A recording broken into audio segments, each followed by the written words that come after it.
Family greed is a toxic poison, especially when the matriarch of a dynasty takes her final breath.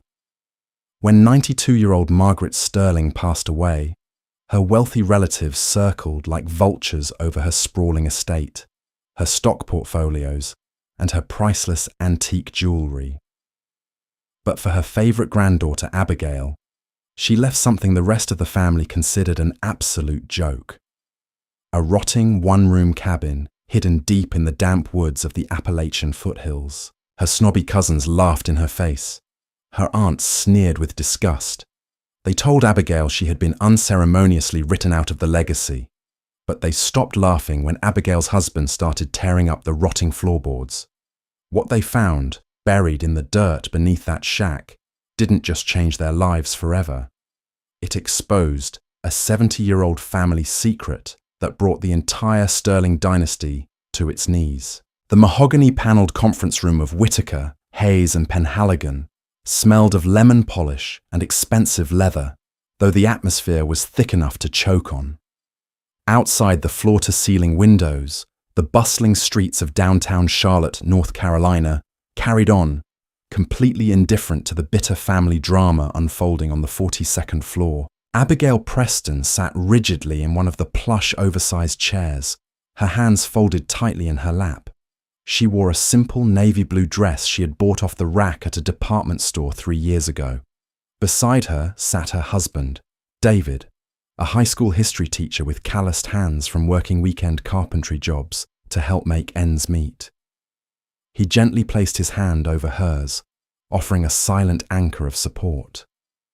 Abigail squeezed his fingers, her eyes fixed on the intimidating oak table in front of them. Across the table sat her mother's sister, Aunt Beatrice Sterling Cross.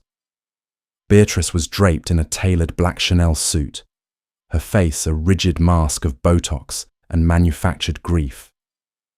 Next to her was Beatrice's son, Richard, a 30-something venture capitalist who spent more time adjusting his Rolex and checking his phone than paying attention to the somber occasion.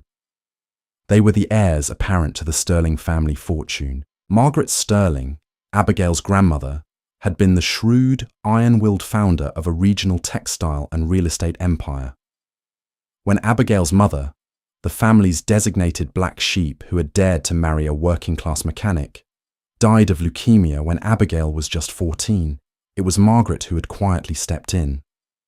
She never fully integrated Abigail into the opulent lifestyle of the Sterlings, but she had spent summers with her, teaching her how to bake, how to garden, and how to stand on her own 2 feet. Arthur Penhaligon, a severe-looking estate lawyer with wire-rimmed glasses and a voice like dry gravel, cleared his throat.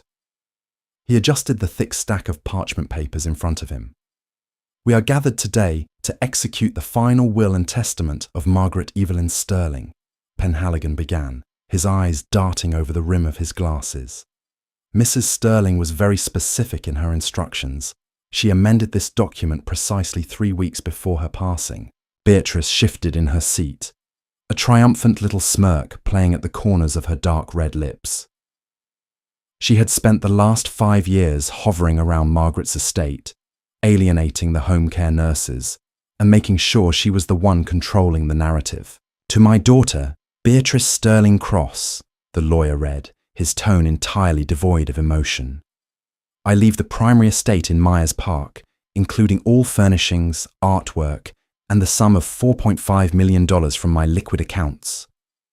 Beatrice let out a breath she had clearly been holding, dabbing the corner of her dry eye with a silk handkerchief.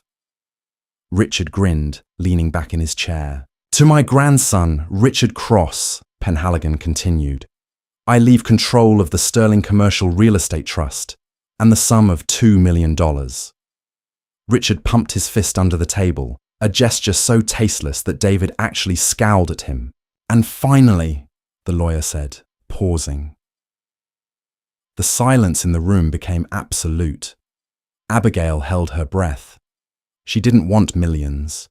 She just wanted something to remember the woman who had essentially raised her. A piece of jewelry, a photo album.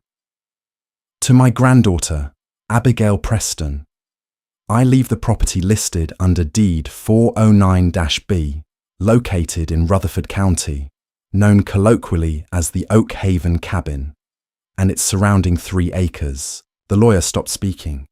He placed the papers down and folded his hands. Beatrice blinked, confused. That's it? What about the remainder of the mutual funds? What about the vacation home in Hilton Head? Those assets were liquidated to cover the final years of medical care and to finalize the cash payouts just mentioned, Penhaligon stated flatly. Abigail receives the Rutherford County property and nothing else. A beat of silence passed before a sharp, barking laugh erupted from Richard's chest. He slapped the mahogany table. The Oak Haven Cabin? Are you kidding me? That dilapidated piece of garbage up in the mountains? Richard, please, Beatrice chided, though a cruel, satisfied smile was now stretched across her face. She looked at Abigail with a mixture of pity and utter triumph. Oh, Abigail, dear, I am so sorry. I suppose Mother finally realized where true loyalty lay in her final days. But don't you worry. If you need a few $100s to help cover the property taxes on that shack, you just let me know. Abigail felt a hot flush of humiliation creep up her neck. She remembered Oak Haven. When she was a teenager, she and her grandmother would drive up there in the summers. It was rustic back then, but charming. However, no one had been to the cabin in over 15 years. Margaret had gotten too old to travel, and the property had been left to rot. It's practically a liability, Richard sneered, looking at David. Hey, maybe you can use your little tool belt to patch the roof before it collapses on you. I hear the raccoon infestation is pretty severe this time of year. That's enough, David said, his voice low and firm, possessing a quiet authority that made Richard briefly avert his eyes. Abigail stood up, her legs trembling slightly, but she kept her chin high. Thank you, Mr. Penhaligon. We will take the deed and be on our way. As they walked out of the law office, Abigail could hear the faint, echoing sound of her aunt and cousin laughing behind the closed doors. The elevator ride down to the lobby was silent. It wasn't until they were sitting in the front seat of their 10-year-old Subaru Outback that Abigail finally broke down. She gave them everything. Abigail sobbed, burying her face in her hands. It's not about the money, David. It's the fact that she left me the one place the family uses as a punchline. Why would she do that? Did she forget about me at the end? Did Beatrice poison her mind? David pulled her into a hug, resting his chin on the top of her head. Hey, look at me. Your grandmother loved you. She didn't let Beatrice poison her against you. She was the sharpest woman I ever met. If she left you that cabin, she had a reason. Even if the reason was just giving you a piece of land to call your own. It's a teardown, David. We can't afford to fix it, and we can't afford the property taxes on 3 acres of land. We're going to have to sell it for scrap. Let's just go look at it, David said gently, starting the engine. This weekend, we'll drive up, assess the damage, and say goodbye to it properly if we have to sell it. We owe her that much. The drive into Rutherford County took 3 hours, winding through steep, dizzying switchbacks that hug the edge of the Appalachian Mountains. The further they drove from the city, the more isolated the world became. Paved roads gave way to cracked asphalt, which eventually deteriorated into a deeply rutted dirt path, overgrown with aggressive blackberry brambles and kudzu. It was a bleak, overcast Saturday. A thick, grey mist clung to the canopy of the pine trees, making the woods look suffocating and claustrophobic. The Subaru's tires spun out twice in the thick mountain mud before they finally crested the hill and pulled into what used to be a gravel driveway. Abigail stepped out of the car, her boots sinking an inch into the wet, dead leaves. She stared at her inheritance, and her heart sank like a stone in a pond. Richard hadn't been exaggerating. The Oak Haven cabin was a disaster. It was a small single-story structure built from timber and field stone, but decades of neglect in a high-moisture environment had taken a brutal toll. The cedar shake roof was sagging dramatically in the center, heavily blanketed in thick green moss and rotting pine needles. The front porch leaned to the left, its wooden support beams spongy and blackened with wood rot.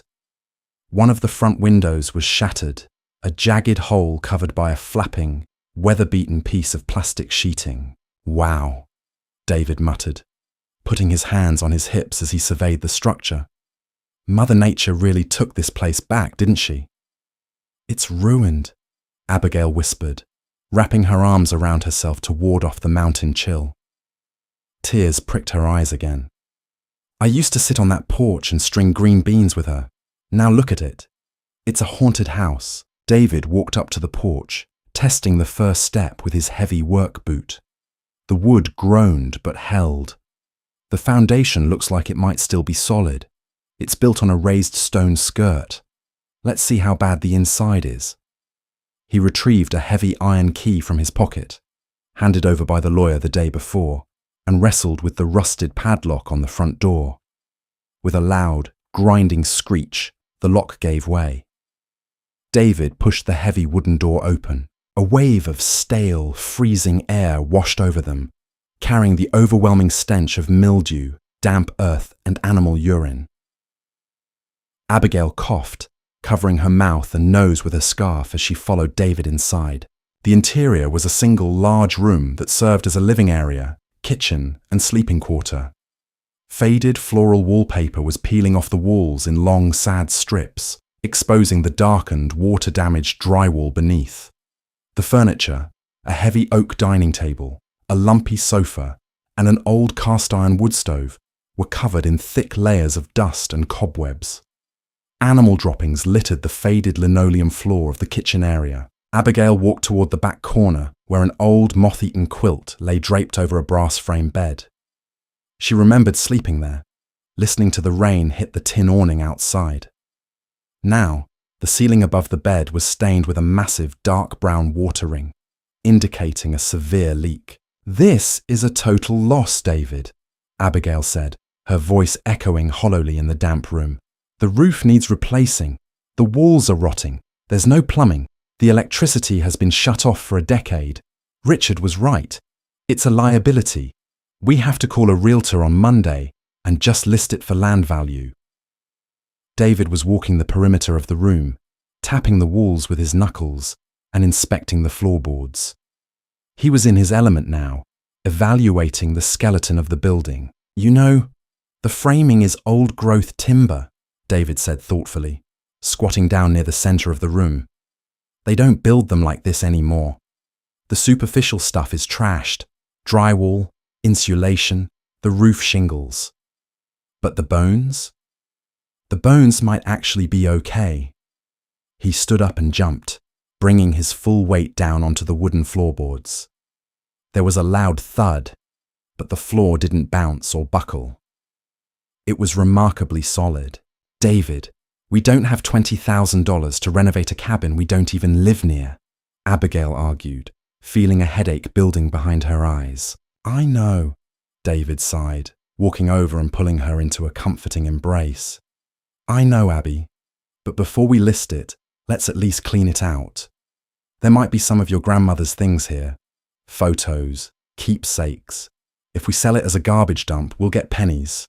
If we spend the weekend clearing out the trash and ripping up this awful ruined linoleum and carpet, we might get a better appraisal." Abigail looked around the depressing room. Part of her wanted to run out the door, get in the car, and never look back. But another part of her, the part that loved her grandmother fiercely, felt a surge of protective guilt. She couldn't let strangers come in and throw Margaret's history into a dumpster. "Okay," Abigail agreed softly. "We clean it out. We tear up the ruined stuff. But that's it." They spent the rest of the day in a grueling cycle of physical labor.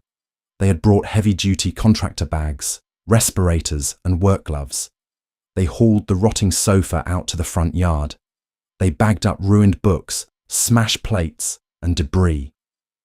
By the time the sun began to set behind the mountain ridge, plunging the woods into deep shadows, they were both covered in sweat, dirt, and spiderwebs. They set up a camping tent inside the cabin living room to sleep in, avoiding the damp drafts, and ate cold sandwiches by the light of a battery-powered lantern. Abigail's phone buzzed in her pocket. There was barely 1 bar of cell service up here, but a text message managed to push through. It was from her cousin, Richard. "Just check the county tax portal," the message read. Granny owed 3 years of back taxes on that dump. $4,500 due in 60 days, or the county forecloses.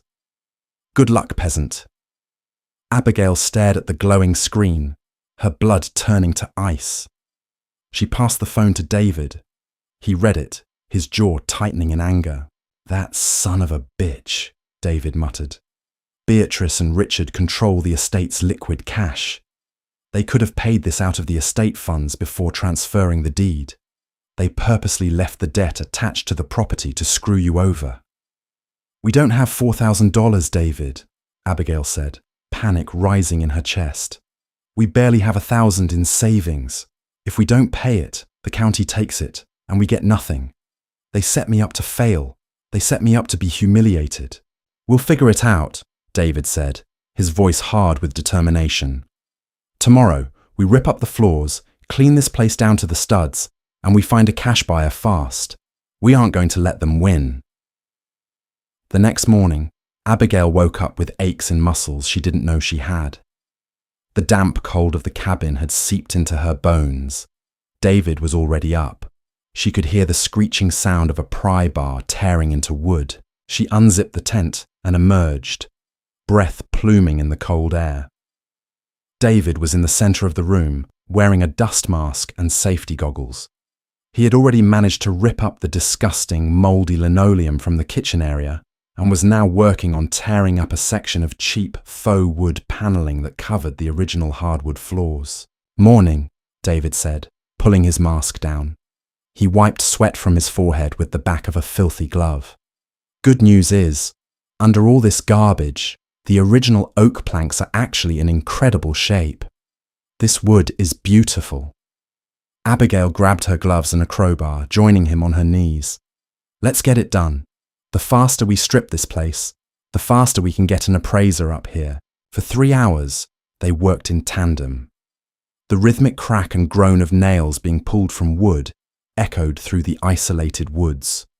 They managed to clear the entire main living area, exposing a beautiful, though incredibly dusty, dark oak floor. Abigail was sweeping the debris into a pile when David suddenly stopped. He was kneeling near the back wall, near the heavy cast-iron wood stove. He had his pry bar resting on his thigh and was staring intently at the floorboards between his boots. "Abby, come here for a second," he called out, his voice laced with confusion.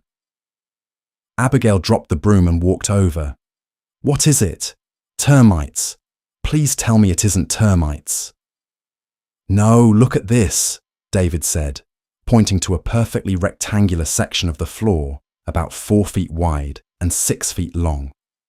Abigail squinted in the dim light. "I just see floorboards." "Look closer at the nails," David instructed. She knelt beside him. The oak floorboards across the rest of the cabin were fastened with old, rusted, square-cut iron nails, the kind used 50 or 60 years ago. But in this specific rectangular section, the nails were different. They were slightly smaller, perfectly round, and lacked the heavy blooming rust of the others. "They're newer," David said, tracing the edge of the rectangle with his gloved finger.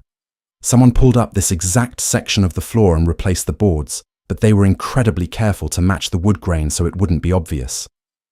Maybe grandmother had a leak here and had to repair the floor," Abigail suggested. "Maybe," David said, though he sounded unconvinced. He tapped the butt of his pry bar against the wood. Thud, thud, thud. He moved the pry bar outside the rectangle and tapped again. Thwack, thwack, thwack. The sound was distinctly different. Outside the rectangle, the wood sounded solid, backed by the heavy floor joists underneath. But inside the rectangle, the sound was hollow, resonant.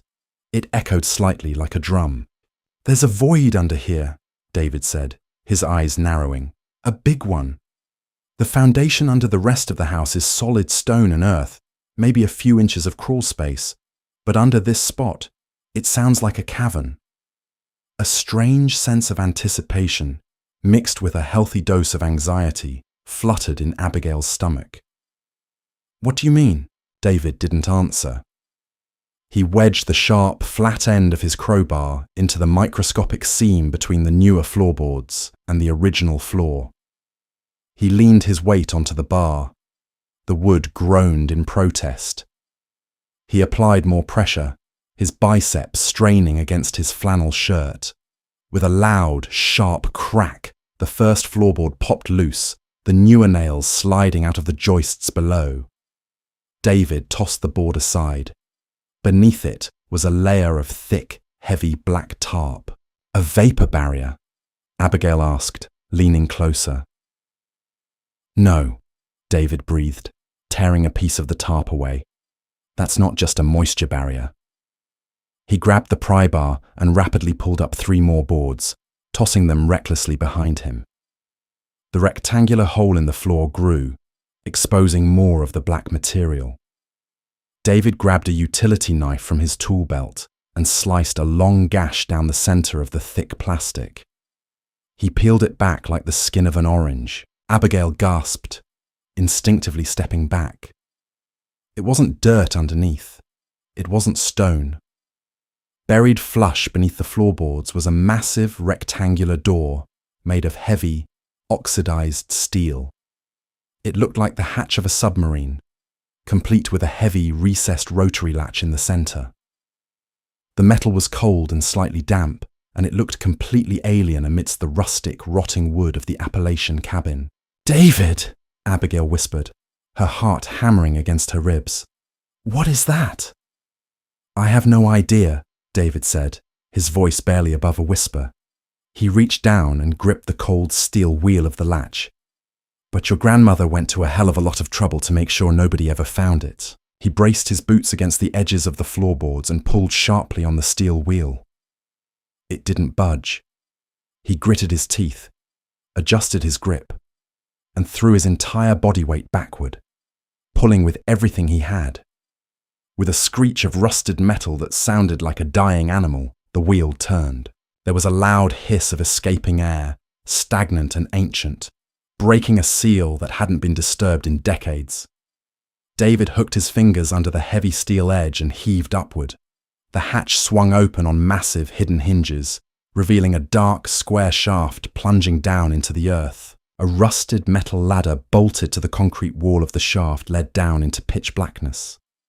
A smell wafted up from the hole, not the smell of rotting wood or mold, but the sharp, metallic scent of ozone, gun oil, and something else. Something old. Abigail stared down into the abyss, the cruel mockery of her aunt and cousin suddenly vanishing from her mind. They hadn't inherited a rotting cabin. They had inherited whatever was buried beneath it. David clicked on his heavy-duty mag light, the powerful LED beam cutting through the swirling dust and plunging into the black square hole in the floor. The beam illuminated a sheer drop of about 15 feet, ending on a smooth, poured concrete floor. The rusted iron ladder bolted to the wall looked intimidating, but the bolts themselves were thick and deeply embedded in the masonry. "I'm going first," David said, his voice stripped of its usual warmth, replaced by a sharp, protective edge. He slid his legs into the opening, testing the first rung with his full weight. It held. "If anything feels unstable, I'm coming right back up. Stay clear of the edge, Abby." Abigail watched, her heart hammering against her ribs like a trapped bird, as her husband descended into the dark. The sound of his boots echoing on the metal rungs seemed unnaturally loud in the dead silence of the cabin. A minute later, he reached the bottom. His flashlight beam swept wildly across the subterranean space. "Okay," David's voice echoed up, sounding hollow and strange. "It's solid. The air is stale, but I can breathe fine. Come down, but take it slow. The rungs are cold." Abigail gripped the frozen iron and began her descent. The moment her head dipped below the level of the cabin floor, the temperature plummeted by at least 15 degrees. The damp, organic smell of the rotting cabin above was instantly replaced by an arid, sterile scent, like an old library mixed with the sharp tang of copper. When her boots hit the concrete, David was already examining the walls. "This isn't a root cellar," David muttered, running a gloved hand along the smooth grey surface. "This is reinforced, high PSI concrete. This is a blast shelter. Look at the ceiling." Abigail pointed her own smaller flashlight upward. The ceiling was ribbed with heavy steel I-beams. Tucked neatly between the beams was thick, silver-backed insulation and thick PVC conduits carrying heavy-gauge electrical wiring. "Margaret built a fallout shelter?" Abigail asked, utterly bewildered. "My grandmother spent her afternoons knitting and watching game shows. Why would she build a military-grade bunker under a vacation cabin?" "She didn't build it recently," David said, walking slowly down the narrow 10-foot-long corridor that extended from the base of the ladder. "This looks like Cold War-era construction, maybe early 1960s, but it's been maintained. Look at those conduits. That PVC is relatively new.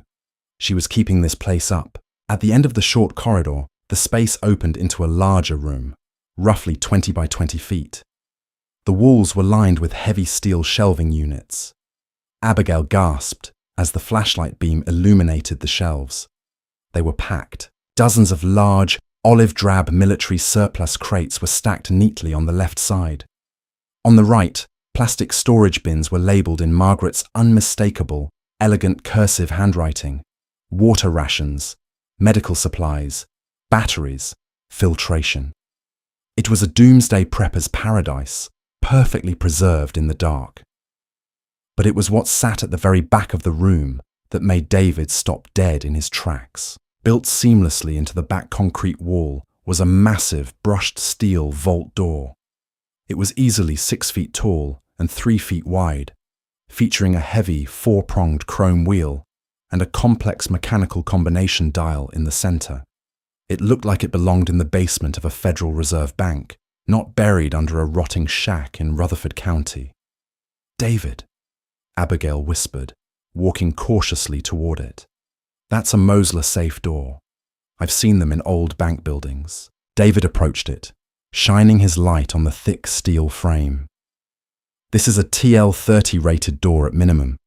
It's designed to withstand explosives, torches, and diamond drills. You couldn't crack this thing with a stick of dynamite. It weighs at least a ton." He gripped the chrome wheel and gave it a hard tug. It was locked solid, immovable. "We need a combination," David said, turning back to Abigail.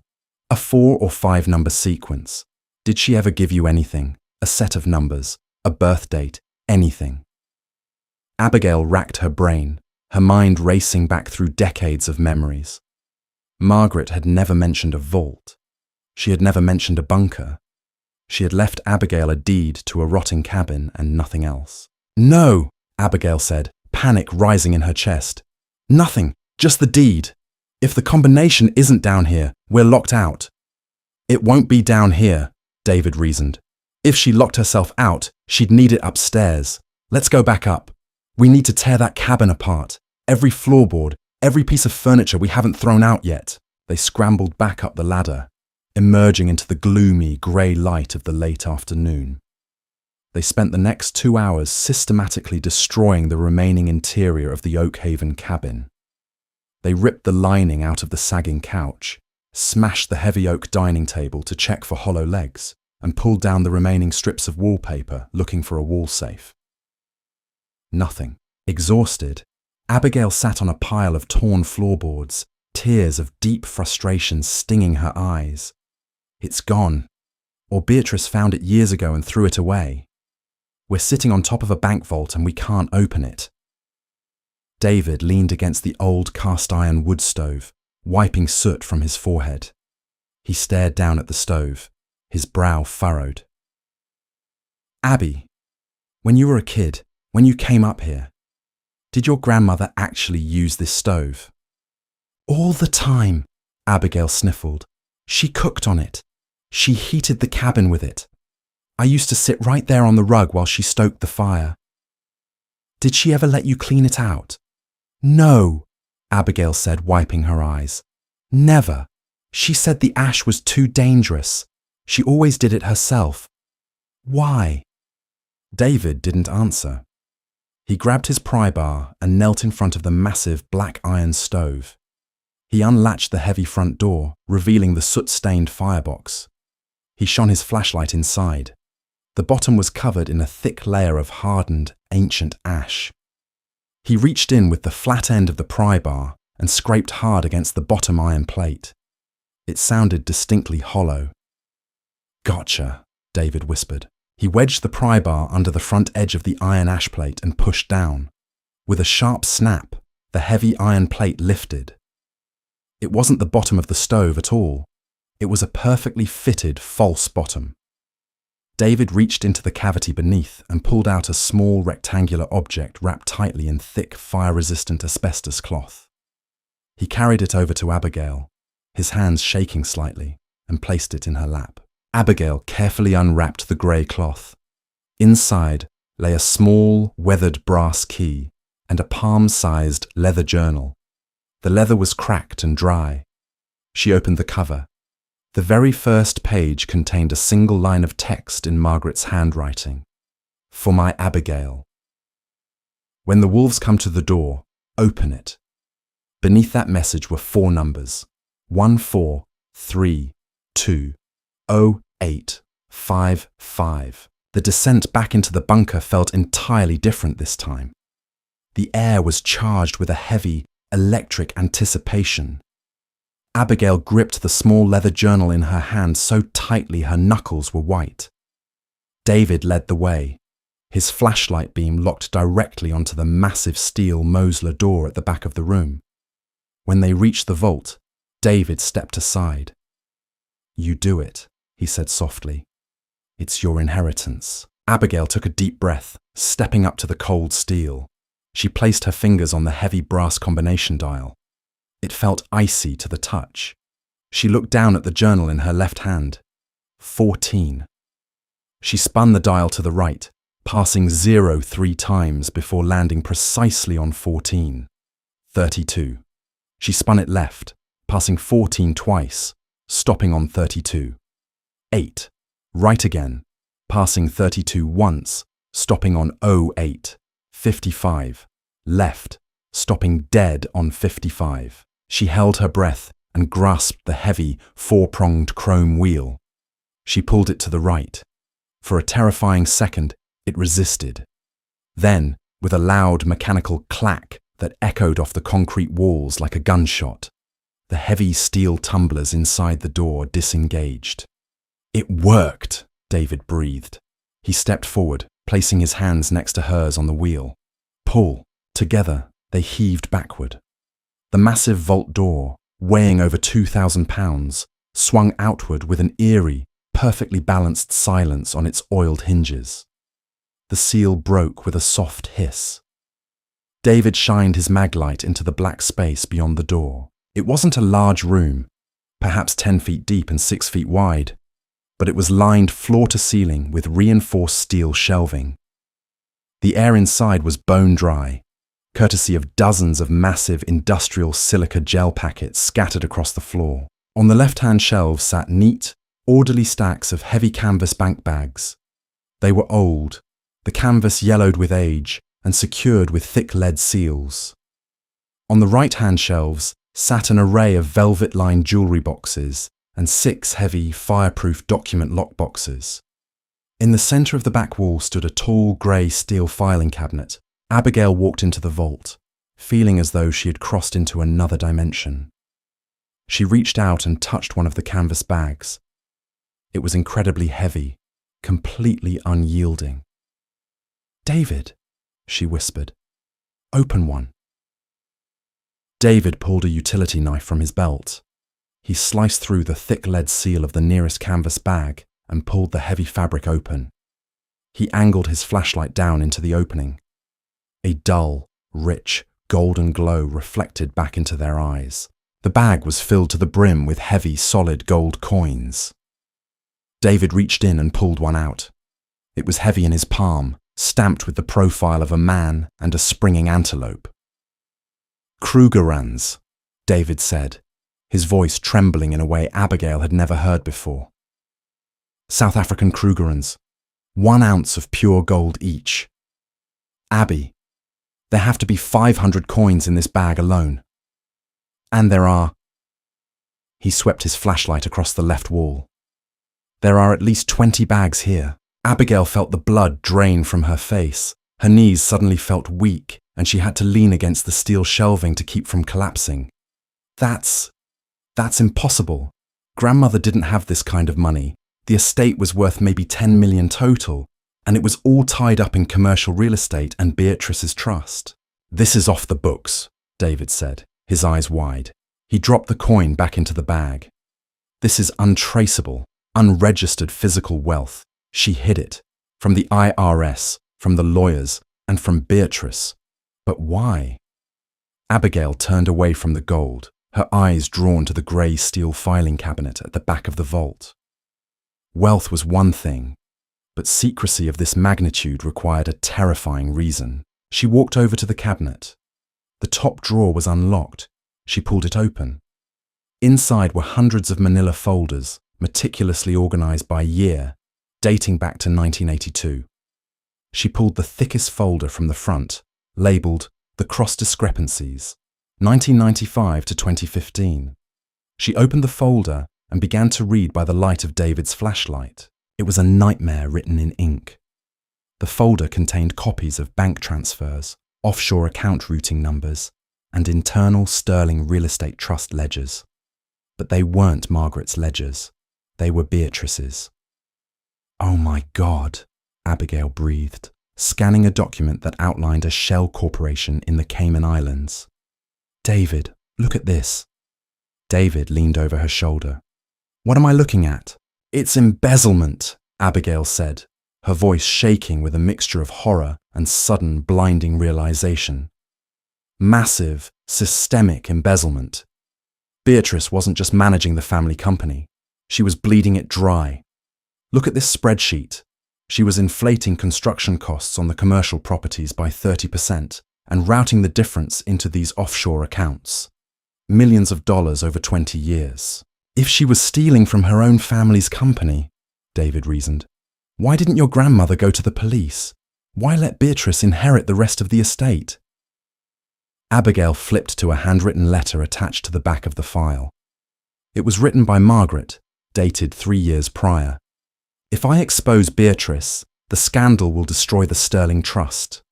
Our shareholders will panic, the banks will call in our commercial loans, and 3,000 innocent employees will lose their jobs and their pensions. I cannot destroy my husband's legacy, nor can I destroy the livelihoods of the people who rely on us, just to punish my daughter's bottomless greed. But I refuse to let her win. For years, I have quietly liquidated my personal assets, my private stock options, and my grandmother's jewellery. I converted it to physical gold and brought it here, little by little. Beatrice thinks she drained the family dry, but she only took the surface water. I took the well. Abigail, my sweet girl, Beatrice will try to crush you when I am gone. She cannot abide a threat. These documents are your shield. The gold is your future. Use the ledgers to force her hand. Take back the company or destroy her with it.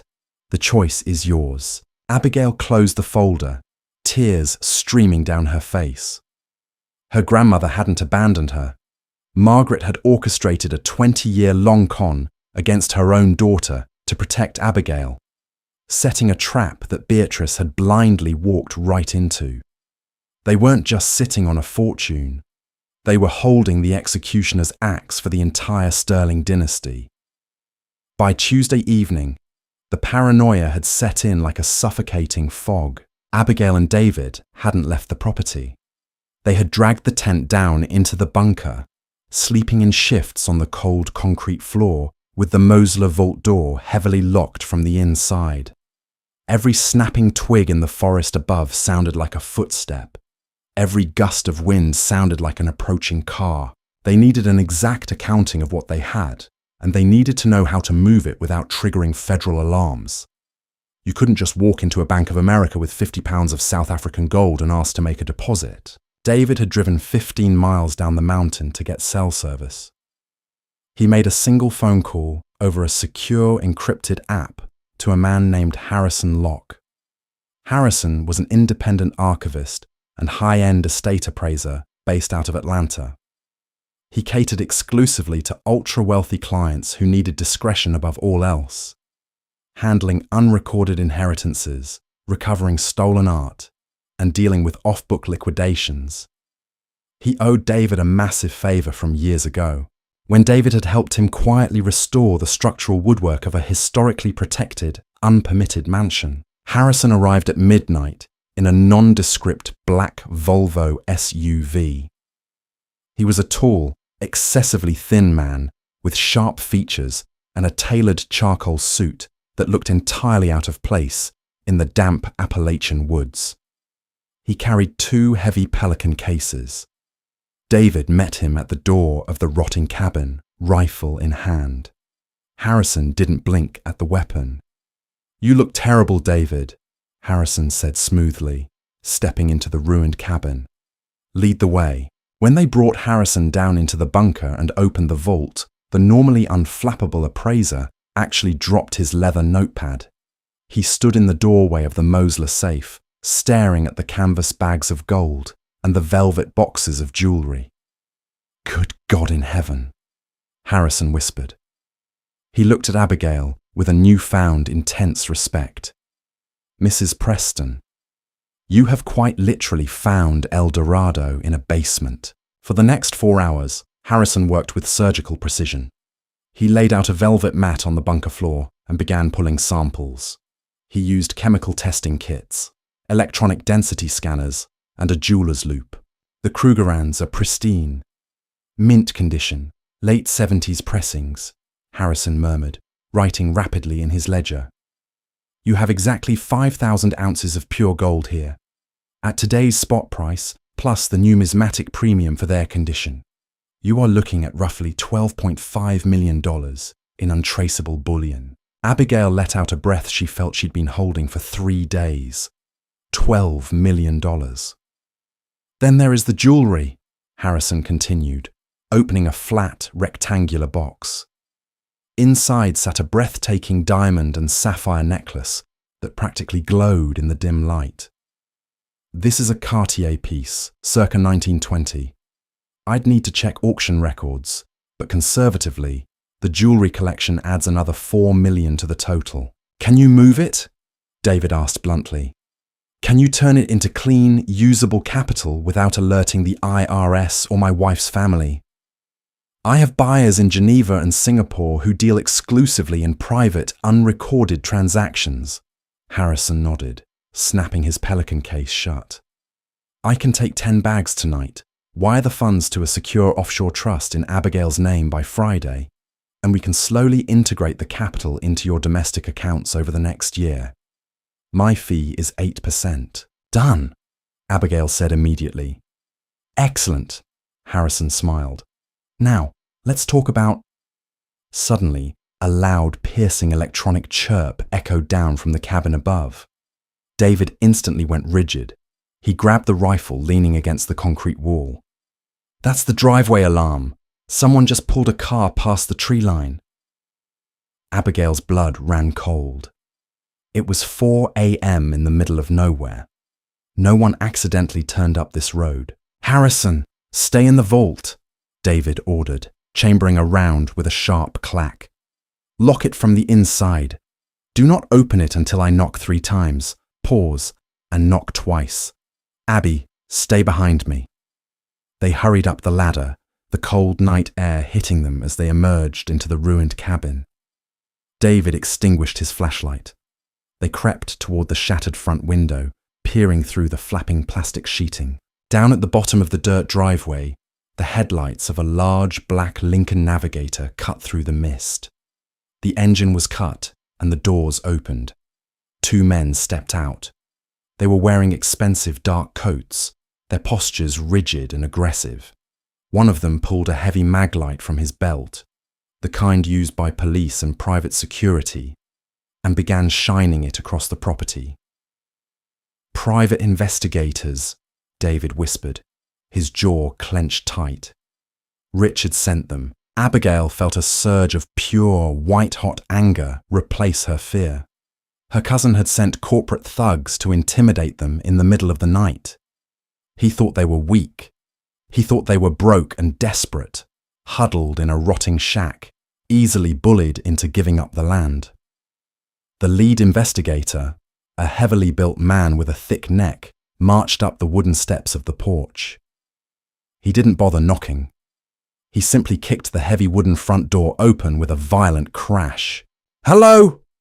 the man called out, his voice booming with arrogant authority, shining his massive flashlight directly into the cabin. "Abigail Preston, we represent your aunt, Beatrice Cross. We have a legal proposal for you regarding this condemned property." David stepped out from the shadows, raising the rifle so it was leveled directly at the man's chest. "You have exactly 5 seconds to get off my property," David said, his voice dropping to a terrifyingly calm register, "before I show you how we handle home invasions in Rutherford County." The investigator froze, the beam of his flashlight illuminating the cold, unblinking steel of the rifle barrel. But Abigail didn't hide. She stepped out from behind David, her chin held high, the leather folder containing Beatrice's financial death warrant clutched tightly in her hand. The game of hiding was over. It was time to go to war. The private investigator, a broad-shouldered ex-cop named Miller, froze on the rotting floorboards of the cabin. The beam of his heavy flashlight illuminated the unblinking cold steel of David's hunting rifle, pointed dead at his chest. Behind him, the second thug instinctively reached under his expensive wool coat, but Miller threw a hand back, silently ordering him to stop. "Whoa, okay, let's bring the temperature down here," Miller said, raising his empty left hand, though his voice retained a slick, patronizing edge. "Nobody is invading anything, Mr. Preston. The door was practically falling off its hinges anyway. We're here on behalf of Beatrice Sterling Cross.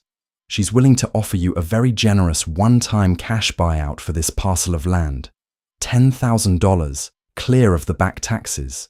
You walk away tonight, and the property is hers." David didn't lower the rifle an inch. "I told you to get off my property." "You're making a mistake, buddy," the second man sneered from the porch. "You owe $4,000 in taxes on a teardown. Take the 10 grand and go back to teaching high school before you lose it all." That was when Abigail stepped around the barrel of her husband's rifle.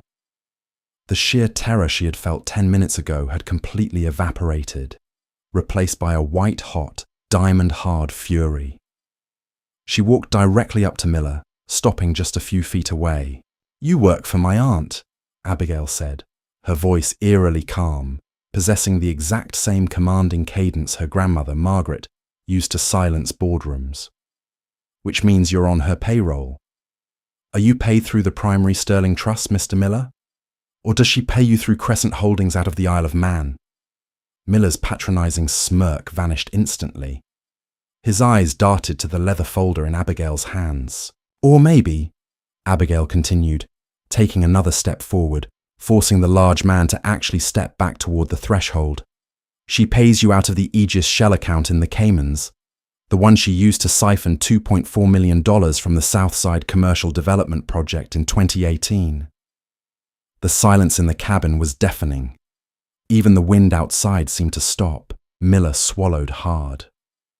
Private investigators made their living on information, and he instantly realized he was standing in the middle of a massive, federal-level financial landmine.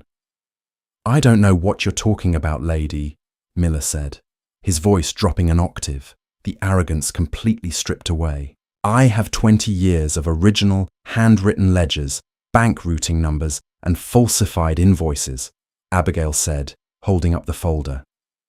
"My grandmother catalogued every single dime Beatrice embezzled from the family company. It's federal wire fraud, tax evasion, and corporate espionage. If you are acting as an agent for Beatrice Cross to secure this property, you are officially an accessory to a continuing criminal enterprise. The SEC and the FBI will freeze your assets before the sun comes up. Miller looked at Abigail, then at the rifle in David's hands, and finally down at the folder. He wasn't paid enough to go to federal prison for a rich, arrogant socialite in Charlotte. "We're leaving," Miller said abruptly. He turned on his heel, shoving his partner toward the steps. "Do not contact us. We were never here." "Tell Beatrice," Abigail called out into the dark as the men scrambled down the steps, "that she left me the wrong inheritance. Tell her I found what was buried." The men practically ran to the Lincoln Navigator. The engine roared to life, the tires spinning in the mud before the SUV tore down the mountain driveway, its taillights disappearing into the mist. David finally lowered the rifle, letting out a massive exhale. He looked at his wife in pure astonishment. "Remind me never to cross you in an argument, Abby. That was terrifying." Abigail's hands began to shake violently now that the adrenaline was fading. She clutched the folder to her chest. She sent them because she realized what she did. She didn't know about the bunker, but she must have finally audited grandmother's personal accounts and realized millions of dollars were missing. She panicked. She thought it might be hidden here. "Well, she's too late," a smooth voice echoed from the hole in the floor. Harrison Locke emerged from the bunker, carrying the first of two incredibly heavy canvas bags.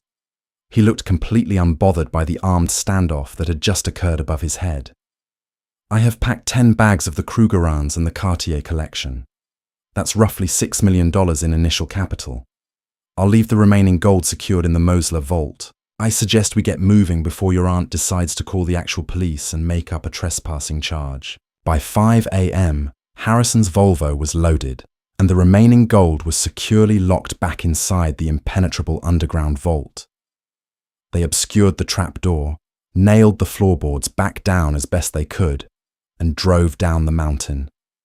The rotting Oak Haven cabin looked exactly as pathetic and broken as it had when they arrived. But the balance of power had shifted entirely. Abigail wasn't the poor, discarded niece anymore. She was a millionaire, and she was armed for war. 3 weeks later, the atmosphere inside the executive boardroom of the Sterling Commercial Real Estate Trust was celebratory. Beatrice Sterling Cross sat at the head of the massive glass table, flanked by her son, Richard, and 5 of the company's highest-ranking board members. Champagne flutes were being distributed by a silent assistant. The sweeping panoramic views of the Charlotte skyline served as a backdrop to Beatrice's ultimate victory. "Ladies and gentlemen," Beatrice said, raising her glass, her Chanel suit impeccably tailored, her smile radiant. "Today, we finalize the sale of the West End Industrial Park to the Vanguard Group. This liquidation will free up $50 million in capital. It's a new era for the Sterling dynasty." What Beatrice didn't mention was that the sale would immediately lay off 400 local workers, and that Vanguard had privately agreed to kick back a 5% consulting fee directly into her offshore accounts. Richard smirked, leaning back in his leather chair and checking his gold watch. To the future, and to trimming the dead weight. "Here, here," a few board members murmured. Just as Beatrice brought the champagne to her lips, the heavy, frosted glass double doors of the boardroom swung open with such force that they banged against the mahogany walls. The room fell dead silent. The assistant dropped a champagne flute. It shattered on the plush carpet. Abigail walked into the room. She was no longer wearing the faded department store dress from the will reading. She wore a razor-sharp, tailored charcoal grey power suit. Her hair was blown out perfectly, and around her neck rested a breathtaking antique diamond and sapphire Cartier necklace that practically blinded everyone in the room. Flanking her were 2 men. On her left was David, wearing a sharp navy suit. On her right was Gregory Pierce, one of the most ruthless, high-priced corporate litigators on the eastern seaboard. Beatrice lowered her glass, her face draining of colour. She recognized the Cartier necklace instantly. It was Margaret's most prized possession, a piece Beatrice had spent weeks tearing the Myers Park estate apart looking for. "Abigail," Beatrice said, her voice tight, a vein throbbing in her forehead. "What is the meaning of this? You are interrupting a closed executive meeting. Security should have stopped you at the lobby." "Security works for the building owners, Beatrice," Abigail said, her heels clicking methodically on the hardwood floor as she approached the table. "And as of 9 o'clock this morning, my trust purchased a controlling 51% stake in the property management group that owns this tower. So, technically, security works for me." Richard practically choked on his champagne. He slammed his glass down. "That's impossible. You don't have that kind of money. You're a broke teacher's wife." Gregory Pierce, the lawyer, stepped forward, opening a thick, leather-bound briefcase and dropping a stack of pristine, spiral-bound dossiers onto the glass table. He slid one to every board member. "My client, Mrs. Preston, is the beneficiary of a heavily endowed, private offshore trust established by the late Margaret Sterling," Pierce announced, his voice booming with absolute authority. "But we are not here to discuss my client's wealth. We are here to discuss the imminent federal indictment of your CEO." Beatrice stood up so fast her chair tipped backward and crashed to the floor. "Get out! I will have you arrested for slander. This is my company." "Sit down, Beatrice," Abigail commanded. The sheer force in her voice made two of the board members visibly flinch. Beatrice, operating on pure shock, actually obeyed, sinking into the chair Richard quickly righted for her. "Open the dossiers, gentlemen," Pierce instructed the board. The executives tentatively opened the files. Inside were crystal clear, high-resolution photocopies of Margaret's secret ledgers, matched side by side with official company bank statements and routing numbers to the Cayman Islands. "What you are looking at is 20 years of systemic embezzlement," Abigail said, pacing slowly behind the seated board members. "Beatrice Cross and Richard Cross have been inflating construction costs, falsifying vendor invoices, and routing corporate profits into private shell corporations. The total amount stolen from this company, from your shareholders, and from the employee pension fund is $28.4 million. "These are forged!" Beatrice shrieked, her perfectly manicured facade completely shattering. She looked like a cornered animal. "She made this up! She's a jealous, vindictive little girl who got left out of the will!" "There are handwritten notes from Margaret Sterling authenticating these ledgers," Pierce countered smoothly. "Furthermore, my forensic accounting team has already cross-referenced the offshore routing numbers. The Aegis Shell account is registered under Beatrice's maiden name. We have already submitted these findings to the Securities and Exchange Commission, the IRS Criminal Investigation Division, and the FBI field office in Charlotte." Richard went entirely pale. He looked like he was going to vomit. He looked at his mother, panic radiating from his eyes. "Mom, what did you do? You said the books were clean." "Shut up, Richard!" Beatrice snapped, her hands trembling violently. The oldest board member, a man named Thomas who had worked with Margaret for 30 years, looked up from the dossier. His face was a mask of pure disgust. "Beatrice, the Vanguard sale. Was this another siphon? Were you going to tank our industrial sector just to line your own pockets?" Beatrice opened her mouth, but no words came out. The evidence was absolute. The paper trail was completely bulletproof. Margaret Sterling had spent 2 decades meticulously building a cage for her daughter, and Abigail had just slammed the door shut. "Effective immediately," Abigail stated, stopping at the end of the table to stare her aunt directly in the eyes. "You and Richard are resigning from the board. You will surrender all voting rights, and you will freeze your remaining liquid assets to begin paying restitution to the company. If you fight this, the FBI will drag you out of your mansion in handcuffs before the evening news." "You can't do this to me," Beatrice whispered, tears of rage and humiliation streaming down her cheeks, ruining her makeup. "I am a Sterling. I built this empire while Mother got old and weak.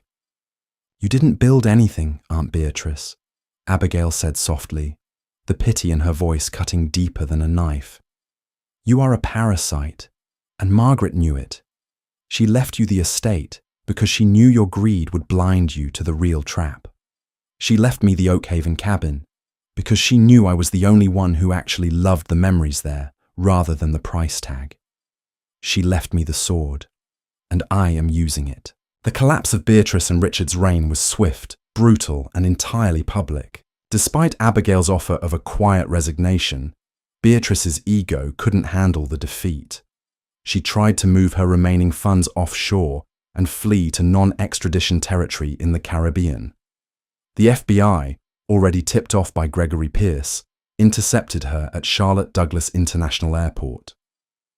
The photograph of Beatrice Sterling Cross being escorted through the private terminal in federal handcuffs made the front page of the Wall Street Journal. Richard immediately turned state's evidence, testifying against his own mother in exchange for a reduced sentence. It didn't save him from ruin.